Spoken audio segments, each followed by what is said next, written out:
말씀입니다. 구약성경 느헤미야 8장입니다. 736쪽 느헤미야 8장 1절로 5절에 있는 말씀입니다. 느헤미야 8장 1절로 5절에 있는 말씀.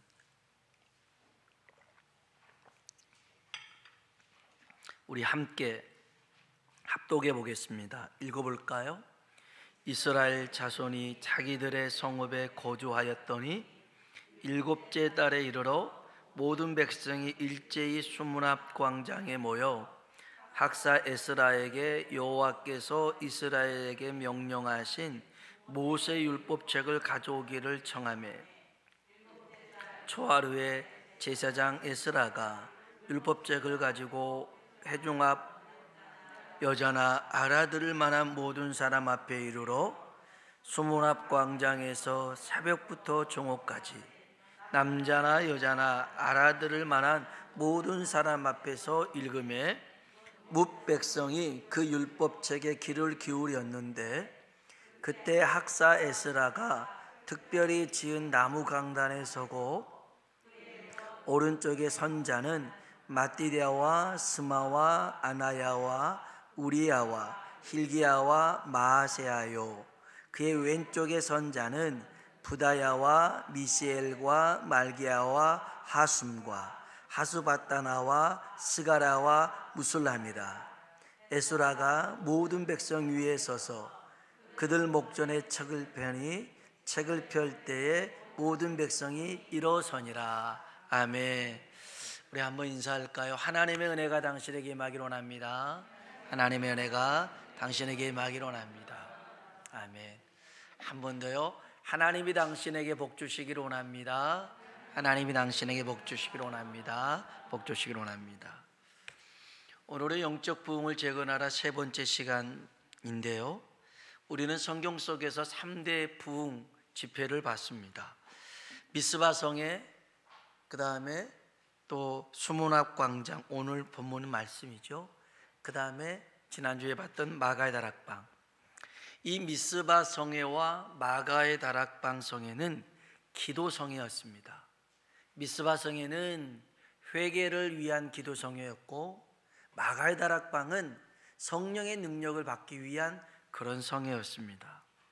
오늘 이 수문 앞 성회, 이 수문이라고 하는 것은 워터게이트인데요, 예루살렘 성으로 그 필요한 물을 이렇게 나르는 그런 문이 수문이었습니다. 그래서 수문이라고 이렇게 이름이 붙여졌는데, 이 수문 앞에서 모인 이 성회는 말씀 성회입니다. 사경회라고 그렇죠.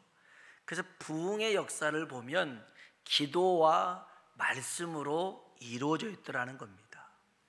기도하는 곳에 부흥이 있고 말씀이 역사하는 곳에 부흥이 있는 줄로 믿습니다.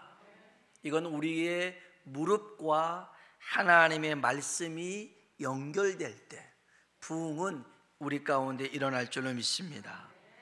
오늘 수문 앞 광장에서 이 부흥 운동을 일으켰던 사람들 중에 빼놓을 수 없는 사람이 있는데요, 느헤미야와 에스라라는 사람입니다.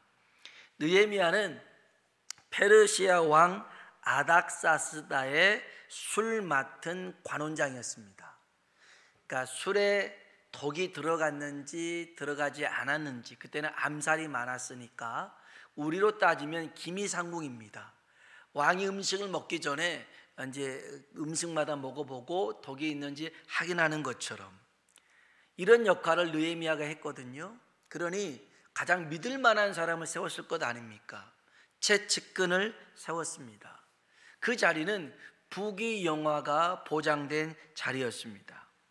생각해 보십시오. 느헤미야는 유대인이었습니다. 바벨론 포로로 끌려왔던 후손이었습니다. 이민 온 것도 아니었습니다. 포로였습니다. 노예였습니다. 그런 사람이 그 자리까지 올라갔을 때 얼마나 고생이 많았겠습니까? 이제는 어렵사리 올라갔으니 그 자리를 마음껏 누려야 될 것 아닙니까? 그런데 한 사건이 그를 그 자리에서 떠나게 만듭니다. 그것은 바벨론 포로로 잡혀왔다가 귀국한 사람들이 세운 성전이 있습니다. 스룹바벨 성전입니다. 근데 이 성전이 있는 예루살렘이 허물어졌답니다. 성문이 불탔답니다. 그래서 주변 적국의 노략거리가 되었다는 소식을 접하게 됩니다. 성경 한번 봐볼까요? 느헤미야 1장입니다. 느헤미야 1장 1절로 4절입니다. 느헤미야 1장 1절로 4절 읽어볼까요? 하가랴의 아들 느헤미야의 말이라. 아닥사스다 왕 제12년 기스르올에 내가 수산궁에 있는데 내 형제들 가운데 하나인 하나니가 두어 사람과 함께 유다에서 내게 이르렀기로 내가 그 사로잡힘을 면하고 남아있는 유다와 예루살렘 사람들의 형편을 물은즉 그들이 내게 이르되 면하고 남아있는 자들이 그 지방 거기에서 큰 환난을 당하고 성문은 불탔다 하는지라. 내가 이 말을 듣고 앉아서 울고 수일 동안 슬퍼하며 하늘의 하나님 앞에 금식하며 기도하여 아멘 아멘.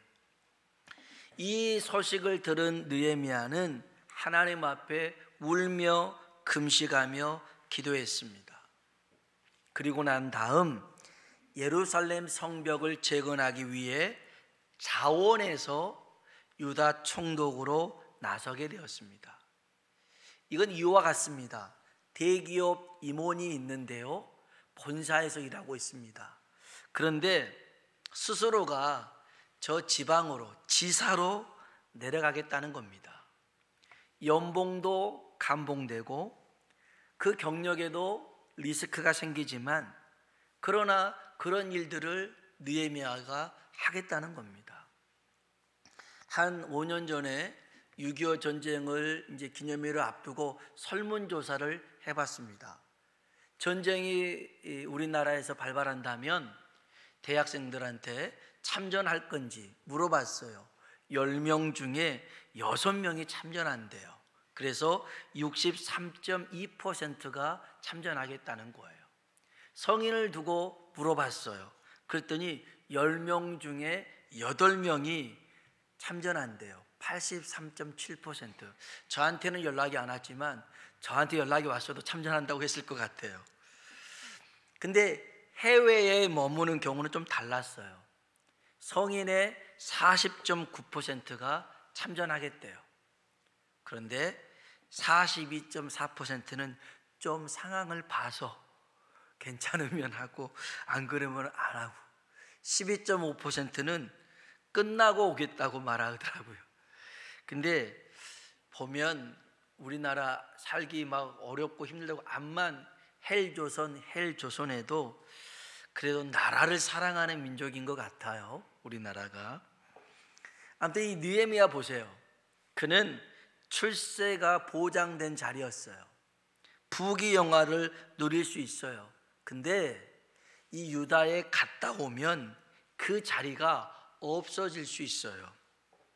지금은 채찍근이지만 갔다 온 사이에 멀리 떨어져 있잖아요. 또 누가 어떻게 모함하고 그럴지 모르잖아요. 그러면 오히려 음모에 휘말려서 역모로 해가지고 그냥 자천될 수도 있어요. 근데 그런 자리를 느헤미야는 나선 겁니다. 나선 거예요. 사실 고국의 소식을 들었잖아요. 아까 자기는 멀리 떨어져 있으니까 자기와 상관없는 일로 치부할 수 있어요. 그냥 모른 척해도 비껴가도 피해가도 너 너무한다, 이런 손가락질 받을 만한 행동은 아니었어요. 느헤미야가 책임질 필요는 없었어요. 그런데 이 느헤미야가 성벽을 재건하려고 나섭니다. 이 자체는 엄청난 희생이었어요. 엄청난 헌신이었어요. 그런데 느헤미야가 이거 생색내지 않습니다. 생색내지 않고 이게 하나님의 은혜입니다. 하나님이 도우셨기 때문에 가능합니다라고 고백을 해요. 2장 8절 한번 볼까요? 2장 8절입니다. 읽어봅시다. 또 왕의 살림 감독 아삽에게 조서를 내리사 그가 성전에 속한 영문의 문과 성곽과 내가 들어갈 집을 위하여 들보로 쓸 제목을 내게 주게 하옵소서 하매 내 하나님의 선한 손이 나를 도우심으로 왕이 허락하고 아멘. 내 하나님의 선한 손이 나를 도우셨더라는 것입니다. 이건 내가 특별한 거 아닙니다라는 거예요. 하나님의 은혜로 됐다라는 것입니다. 그는 총독으로 12년 있습니다. 그때 자신이나 자신 휘하에 있는 사람들에게 총독의 녹을 받지 않습니다. 이게 총독의 녹은 유대인들 세금을 받는 거였는데 유대인들에게 세금 받지 않아요. 오히려 페르시아에서 벌었던 그 돈을 가지고 자기에 있는 사람들에게 다 씁니다. 참 귀하죠. 이렇게만 했으면 얼마나 좋겠습니까? 근데 성벽 재건을 반대하는 사람들이 있었습니다. 사마리아 총독 산발랏, 암몬 총독 도비야. 이 사람들이 방해를 하는데요, 음모와 음해와 술수와 괴롭힘을 얼마나 심하게 하는지 모릅니다. 그런데 다 이겨냅니다. 뚫고 나갑니다. 그리고 예루살렘을 사모하는 사람들과 함께 52일 만에 성벽을 재건합니다. 여러분, 부흥은 그냥 일어나지 않습니다. 헌신이 있는 곳에, 희생이 있는 곳에 일어나는 줄로 믿습니다. 내 것을 포기하는 곳에서 부흥이 일어납니다. 내 것을 잡으려고 내 것을 욕심 부리는 곳에 부흥이 일어나지 않습니다. 만일 느헤미야가 자기 것 여전히 쥐면서 그냥 생각만 하고 있었더라면 수문앞 광장의 부흥은 일어나지 않습니다. 내 것을 내려놓고 주님 주신 감동 마음, 그 인도하심 따라 갔더니 이러한 일들이 펼쳐지는 줄로 믿습니다. 6.25 전쟁 중에 이 한국이 남한이 위기에 처했을 때 반등했던 게 있습니다. 인천 상륙작전입니다. 다들 아시죠? 근데 여기에 비하인드 스토리가 있습니다. 숨겨진 이야기가 있습니다. 원래 인천 상륙작전은 이게 불가능한 작전이었습니다. 수로가 없었거든요. 그 다음에 조수 간만의 차이가 2시간밖에 안 되는 것이었습니다. 그리고 물속에 폭탄, 이 기뢰가 어느 곳에 설치되어 있는지도 알 수가 없었습니다. 그래서 인천 상륙작전이 성공할 확률은 5,000분의 1이었습니다. 4,999번은 실패하고 한 번만 성공하는 이런 확률이었습니다.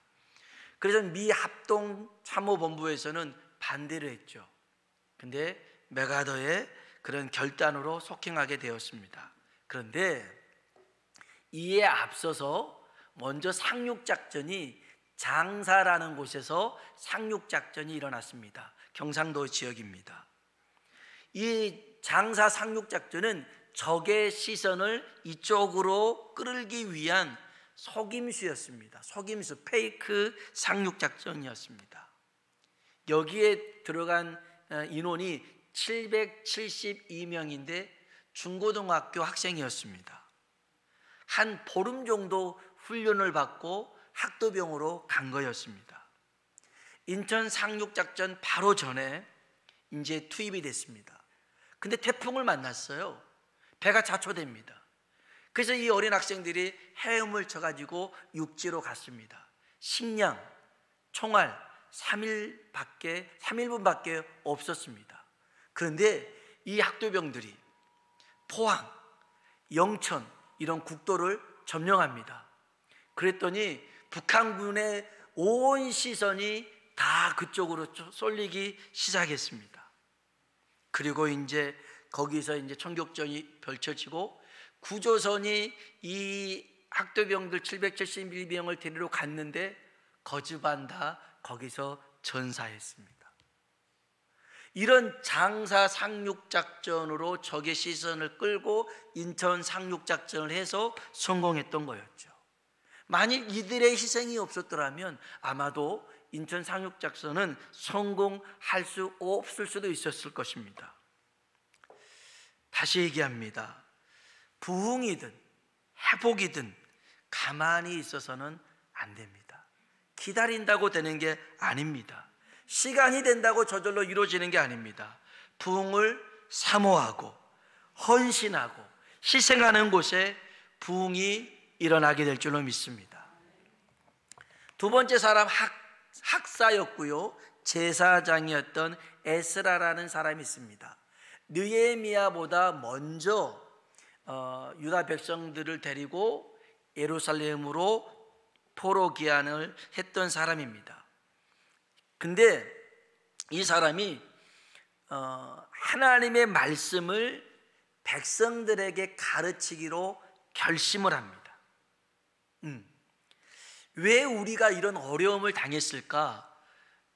예루살렘 성전은 무너지고 포로로 끌려가고 이런 어려움을 당한 이유는 우리가 하나님의 말씀을 버렸기 때문에, 하나님의 말씀을 알지 못하기 때문에 그런 거니까 이제 제대로 하나님 말씀을 가르쳐야겠구나, 이렇게 결심을 합니다.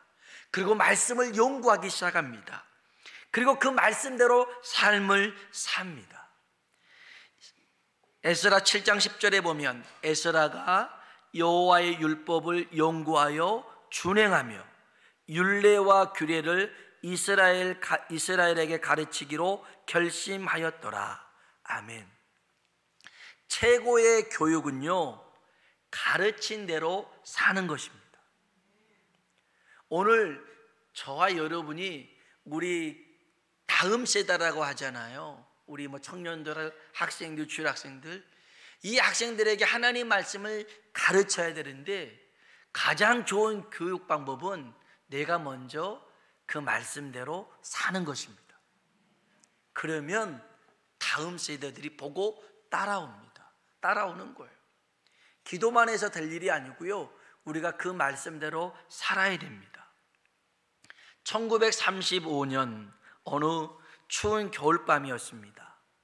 뉴욕 빈민가에 야간 법정이 있었는데요, 그때는 야간에도 법정을 했습니다.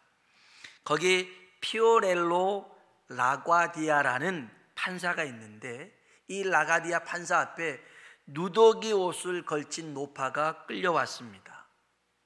빵 한 덩어리를 훔친 죄였습니다. 노파가 울면서 선처를 호소합니다. 사이라는 놈은 딸을 버리고 도망갔습니다. 딸은 아파 누워 있습니다. 손녀들은 굶주리고 있습니다. 그래서 제가 빵을 해서는 안 되지만 빵을 하나 훔쳤습니다. 용서해 주십시오 라고 선처를 호소했습니다. 근데 빵가게 주인은 비정했습니다. 고소치하를 권면하는 라가디아 판사의 청을 물리치고 법대로 처리해달라고 소리쳤습니다. 어찌할 도리가 없었습니다.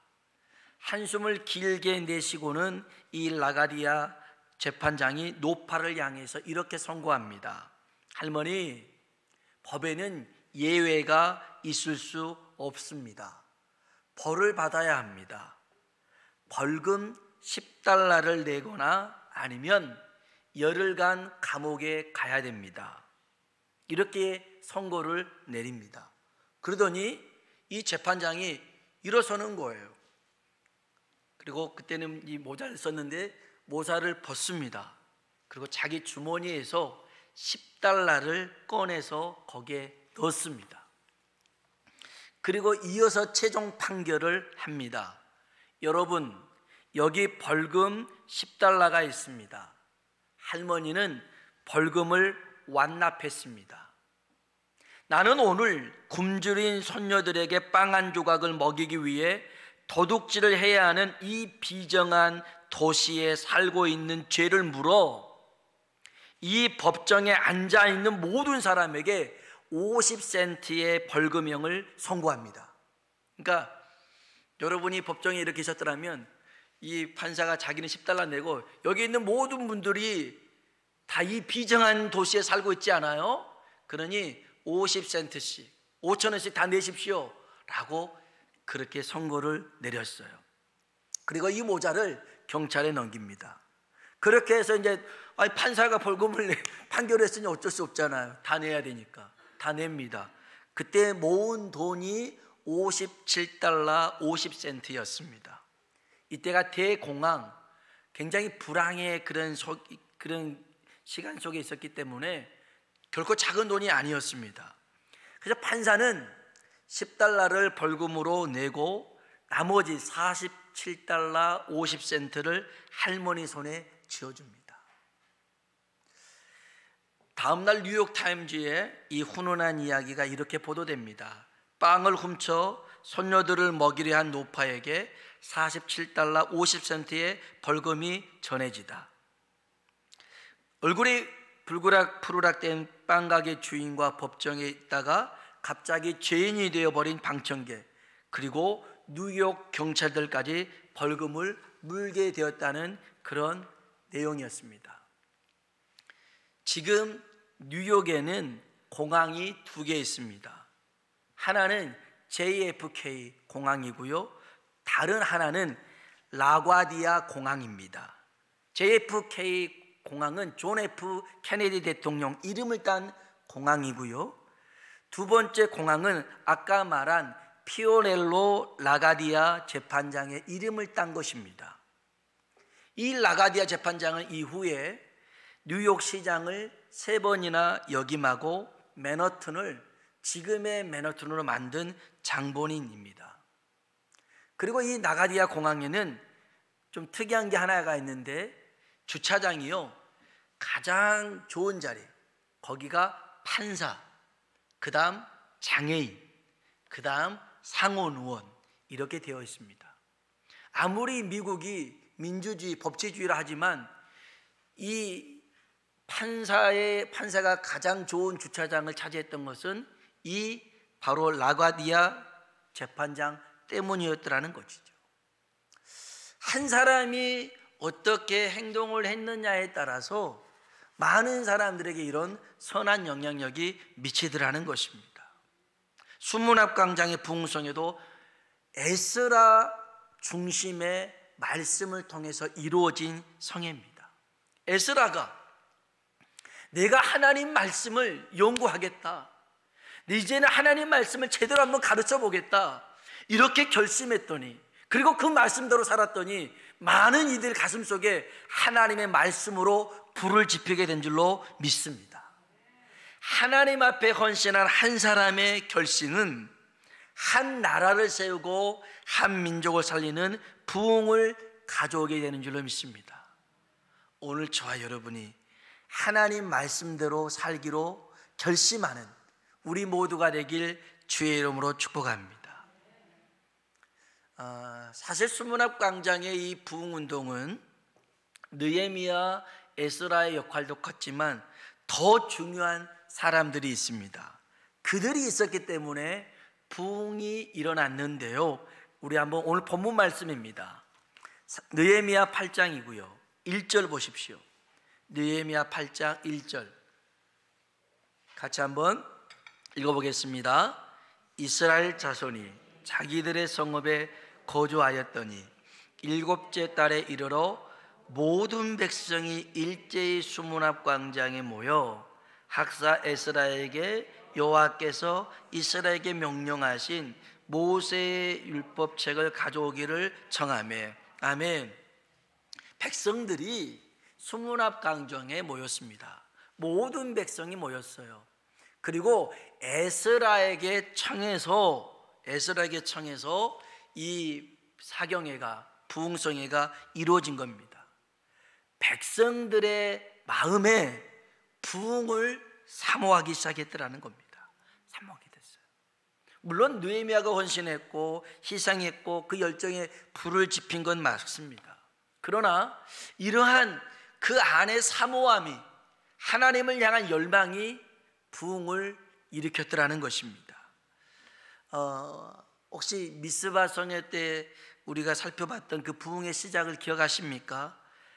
그 미스바 성회도 하나님 말씀을 사모하는 데부터 시작했습니다.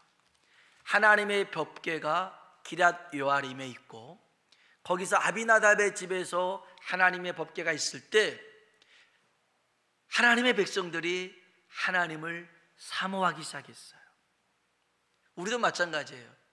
언제 우리가 하나님 말씀을 봅니까?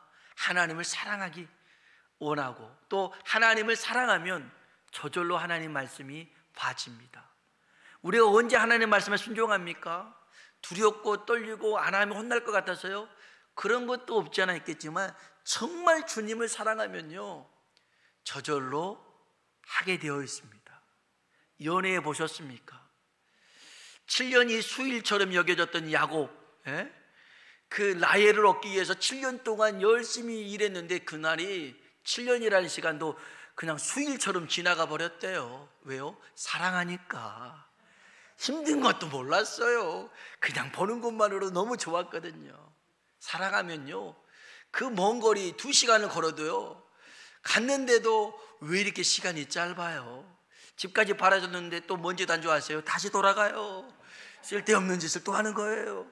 그러면 또 가는 거예요. 밤새 이 짓거리 하고 있는 거예요. 힘들지가 않아요. 왜요? 사랑하니까요. 사랑하니까. 편지를 막 쓰고 합니다. 다 제 얘기 하는 거예요. 하는 거예요.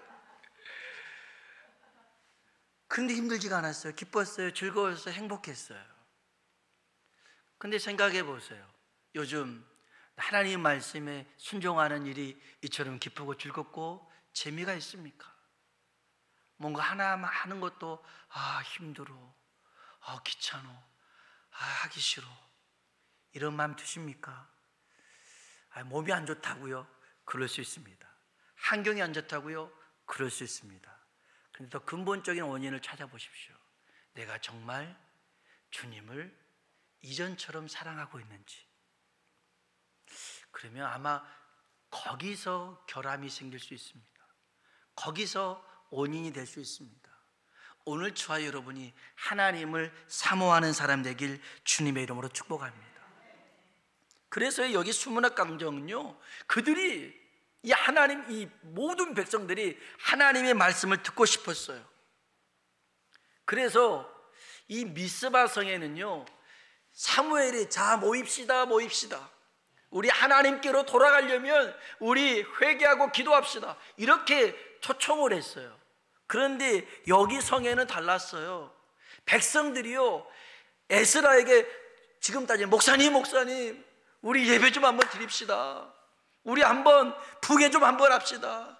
우리 예배 드리는데 새벽 예배, 오전 예배, 오후 예배, 저녁 예배, 심야 예배 한번 드려봅시다. 우리 지금 이렇게 있을 때가 아니지 않습니까? 이렇게 하는 성회가 이 성회였더라는 거예요. 이 성회였어요. 목사님 예배 시간이 너무 작아요. 설교 시간이 너무 짧아요. 요즘은 설교 시간이 조금만 길면 이제 사인을 주잖아요. 지금 끝날 때가 다 된 것 같은데 약속. 어떤 분은 도로를 이렇게 하신 분도 있어요. 시간이 다 됐다고 발끝내라고. 아니요, 이 수문앞 광장의 성회는 그런 성회가 아니었어요. 다시 한번 성경 한번 봐볼까요? 1절 2절 보십시오. 1절 2절 읽어봅시다. 이스라엘 자손이 자기들의 성읍에 거주하였더니 7째 달에 이르러 모든 백성이 일제히 수문앞 광장에 모여 학사 에스라에게 여호와께서 이스라엘에게 명령하신 모세의 율법책을 가져오기를 청하며. 아멘. 모든 백성이 하나님의 율법책을 가져와 달라고 에스라에게 청했어요. 그래서요, 2절입니다. 7째 달 초하루에 제사장 에스라가 율법책을 가지고 회중 앞 곧 남자나 여자나 알아들을 만한 모든 사람 앞에 이르러. 아멘.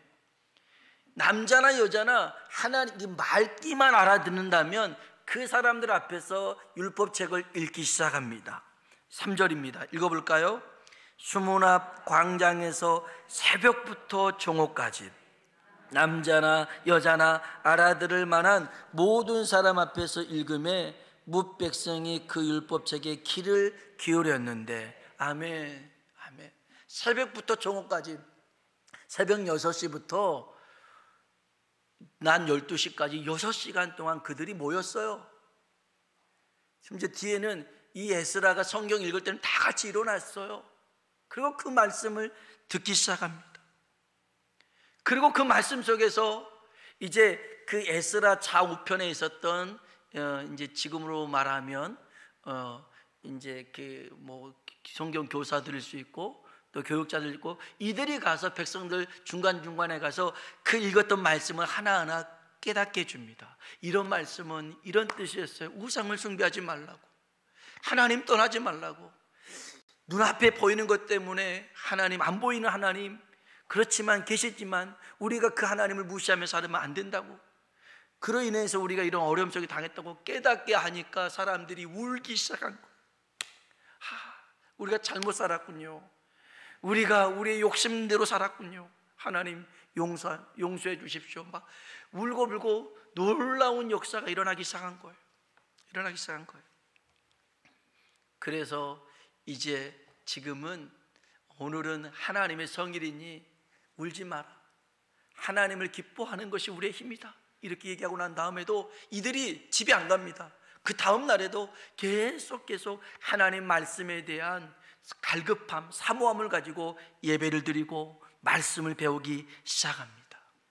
이게 바로 수문합광장에서 일어났던 부흥성회였습니다. 오늘 우리들에게도 하나님을 사랑하는 마음이 회복되어지길 주의 이름으로 축복합니다. 하나님을 사랑하는 마음이 우리 가운데 회복되어지면 당연히 그 말씀을 사모하게 되어 있습니다. 그리고 그 말씀은 살아있는 말씀입니다. 능력의 말씀입니다.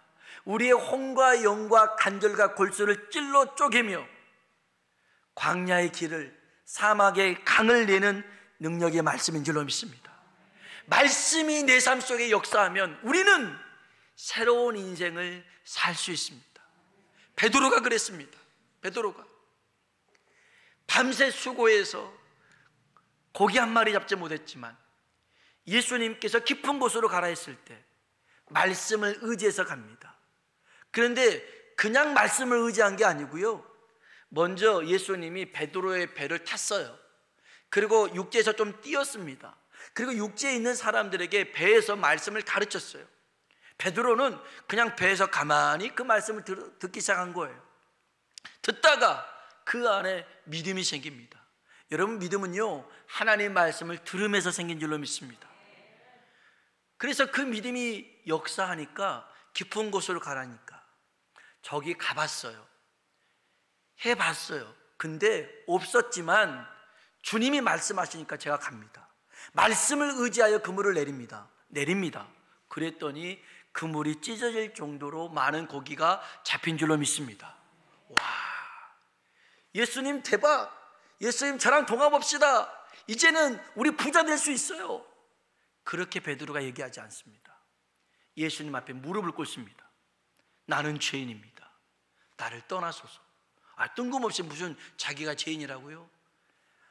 분명 기적을 지금 눈앞에서 맛봤지만, 이런 물길 속까지 알고 계신 주님, 내 안에 품은 죄악들 왜 모르실까?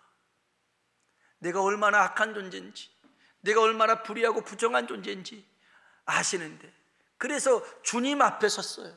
그리고 나는 죄인입니다, 나를 떠나십시오라고 했을 때, 베드로야, 이제 너는 사람 낚는 어부가 되게 되리라. 나를 따라오라. 그래서 고기 낚는 어부가 아니라 사람 낚는 어부로 그를 데리고 제자의 길로 서게 됩니다.